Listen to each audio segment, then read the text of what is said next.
how you doing? Many people have been asking for this. Maybe. I'm pretty sure. Well, if not, you're getting it anyway. A return to My Little Pony What Ifs.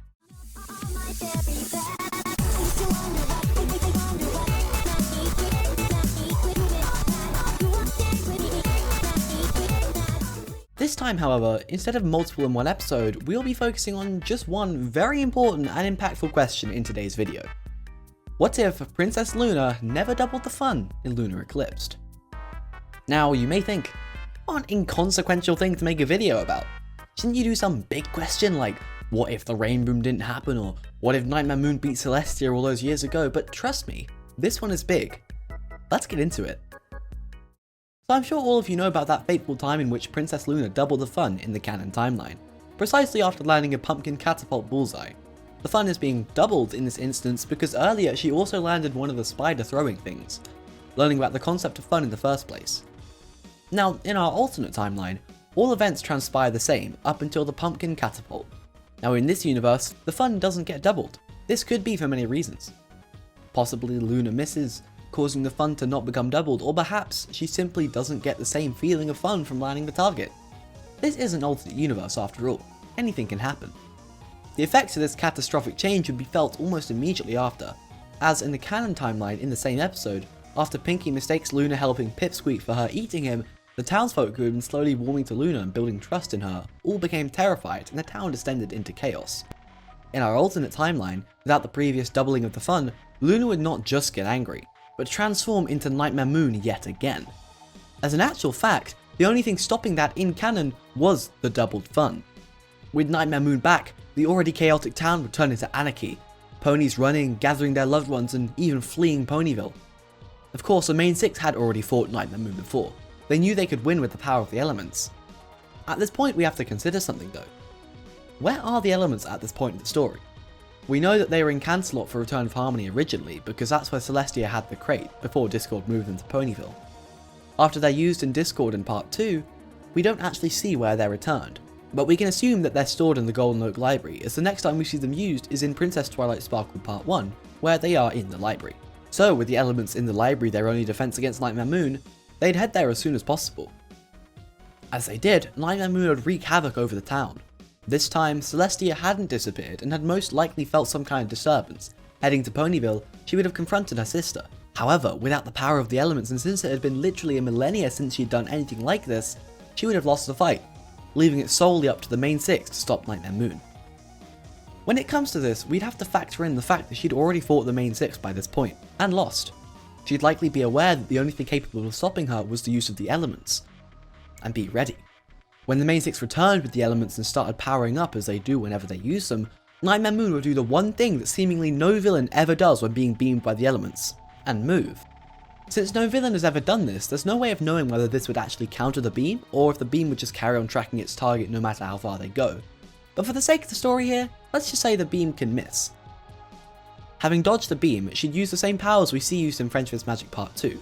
You know, the blue mist stuff that can possess things and physically change things in the world, to remove the elements from the main six, and toss, teleport, or carry them away.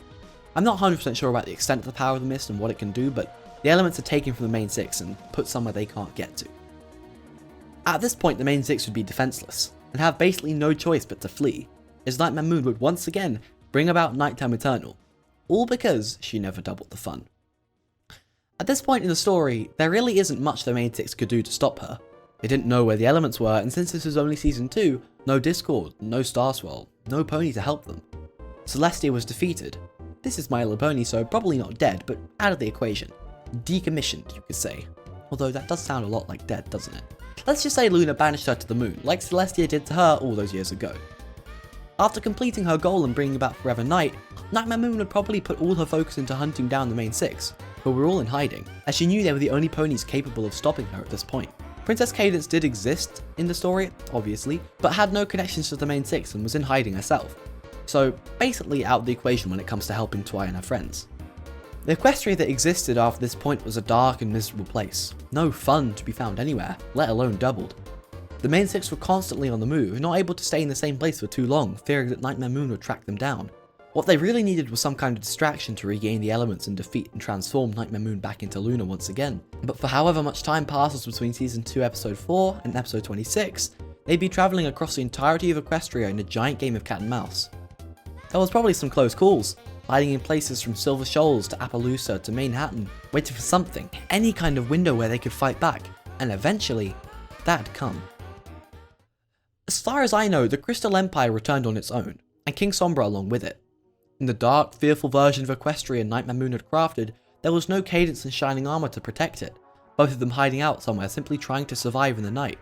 A little tangent here, but something I haven't really factored in so far is the fact that in the night, there will be no sun, so food couldn't grow, and supplies would slowly diminish, leaving ponies having to forage and survive on whatever they could find, many probably not making it. Back to Sombra, however, again, without Cadence or Shining Armor, he would take control of the Empire, and due to his nature and desire for power, would try to occupy and control more of Equestria, getting the attention of Nightmare Moon, who would make it her #1 goal to stomp out any potential competition, definitely not wanting to share dominion over Equestria. This was the distraction the main six were after. While on the run they had gathered lots of intel and talked to many ponies, through all this they had a pretty good idea of where the elements were located. From both their own logic and eyewitness accounts from ponies who had fled Canterlot, they suspected they were hidden in the Canterlot Royal Castle, now completely transformed into a castle of the night. So, as soon as they found out of Sombra and how Nightmare Moon was going to contest him, they made their move, this being possibly their only chance to ever bring balance and daylight back to Equestria. They would head across Equestria as quickly as possible, not sure of how big a window they had. They'd need Nightmare Moon to be distracted right up until the point where the beam from the elements hit her. So every second was precious. Arriving in a deserted, ransacked Canterlot, they found it hard to make their way to the castle, with collapsed buildings and bits of miscellaneous debris all over the place. But eventually, they made it. Entering the castle, they split up, looking all over for the elements. It would eventually be Rarity who located the elements, stored in the same box they were back in Return of Harmony Part 1. However, now it was completely tattered and seemingly sealed shut. It required a reasonably powerful blast of magic from Twilight to open and give them access to the elements. After all putting on their necklaces, and tiara in Twilight's case, they would, at full speed, rush to the Crystal Empire. Although this would take some time, seeing as they'd never actually been there before, and since Celestia and Luna weren't there to tell them about it, had no idea it even existed, so would spend some time trying to locate it. Luckily for them, the battle between Nightmare Moon and Sombra was waging for quite a while. Sombra had his army of controlled crystal ponies fighting with them, while Nightmare Moon had her army of possessed Canterlot Royal Guards fighting for her, not to mention both of them possessing considerable magic themselves.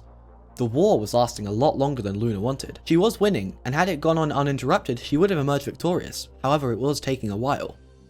Eventually, the main six arrived, elements and all, and while Nightmare Moon was preoccupied with Sombra, they powered up again, sending the powerful rainbow beam straight for her. She heard it approaching and turned, noticing in horror what was happening, but it was too late to act. She was hit by the beam, yet again being transformed back into Princess Luna. At the same moment, Celestia would have been returned from the moon, and the sun would begin to rise. However, Equestria wasn't safe just yet. Sombra still had control of the Empire, and at this point a considerable portion of Equestria, with a large army to boot. However now, with Nightmare Moon no longer oppressing the entirety of Equestria, he had to contend with the main six, Celestia, Cadence, Shining Armor, the Canterlot Royal Guard, and Luna, who in this timeline would get her redemption and regain the trust of Equestria by selfly supporting the fight against Sombra, putting herself in harm's way to save civilians who happened to be in the way of Sombra and his army. Ultimately, due to being severely outnumbered, Sombra would be defeated, and peace would be restored in Equestria. In this universe, Twilight would get her Alicorn wings after this event, having, along with her friends, brought back Equestria from a hopeless and dark state to its peaceful and love-filled self, fending for themselves without any guidance. And yeah, after this point, most of the story would continue. Certain things would happen out of order, like Discord being reformed once Twilight was an Alicorn, and Ashley getting into the Wonderbolts Academy post-Alicornation. But once all the stuff that would happen in Season 3, before Twilight's Alicornation did happen, the story would continue the way it did in canon from Season 4 Episode 1 onwards. And that's it for this week's video. I hope you enjoyed. I initially planned for this to be a shorter video, but I kinda got carried away with the writing, so yeah, it's a bit longer. Hope that's not too much of an issue. I feel like I have to mention that this isn't supposed to be an objective truth of what would happen. I mean, realistically, if Luna didn't say, haha, the fun has been doubled, nothing would have changed, but then we wouldn't have a video and then that wouldn't be any fun. Anyway, if you did enjoy, why not leave a like and consider subscribing if you haven't already. There's also the hype button. I'm not 100% sure how it works, but I know it helps out small channels, so feel free to press that if you'd like as well. And if you want to support the channel even more, you could become a channel member. Thanks to the Red Ravioli, Creative Zone, Max Gut, and Maifumi for being monotonal members. And with that, till next week, thanks for watching, I've been Monodash, and I'll see you sometime soon.